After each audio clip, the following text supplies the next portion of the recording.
Do you remember when you first realized that your computer was more than just a monitor and keyboard? That between the mouse click and the video playing, there was something that captured your attention, understood it, and made it real? What is that something? Is it gremlins? Let's imagine that we can shrink down to the size of an electron and inject ourselves into a click of a mouse. If you took your mouse apart, you'd see that it's really a very simple machine. It has a couple buttons and a system for detecting motion and distance. You might have an optical mouse that makes these measurements with lights and sensors, but older ones did this with a hard rubber ball and some plastic wheels. Same concept. When you click the button on your mouse, it sends a message to the computer with information about its position. When your mouse click is received, it's handled by the basic input-output subsystem. This subsystem acts like the eyes and ears and mouth and hands of the computer. Basically, it provides a way for the computer to interact with its environment. But it also acts like a buffer to keep the CPU from being overwhelmed by distractions. In this case, the I/O subsystem decides that your mouse click is pretty important, so it generates an interrupt to the CPU. Hey CPU, got a click here.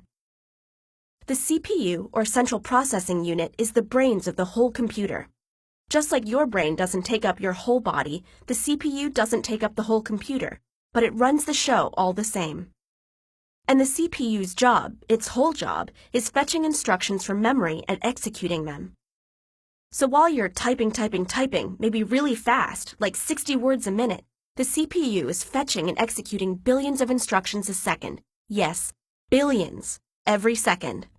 Instructions to move your mouse around on the screen, to run that clock widget on your desktop, play your internet radio, manage the files you're editing on the hard drive, and much, much more.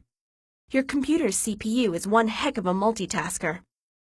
But oh my gosh, there's a very important mouse click coming through now. Let's drop everything now and deal with that. There are programs for everything that the CPU does. A special program for the mouse, for the clock widget, for the internet radio, and for dealing with letters sent by the keyboard. Each program was initially written by a human in a human-readable programming language like Java, C++, or Python. But human programs take up a lot of space and contain a lot of unnecessary information to a computer, so they're compiled and made smaller and stored in bits of ones and zeros in memory.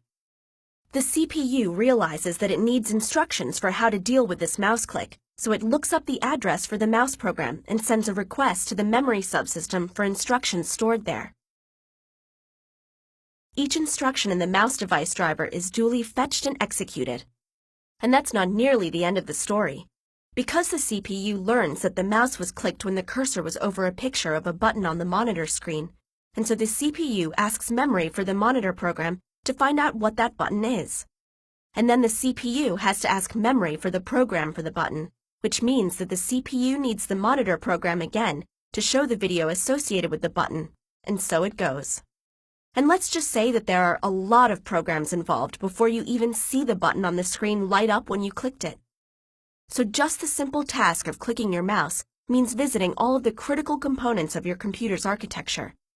Peripherals, the basic input-output system, the CPU, programs, and memory, and not one gremlin.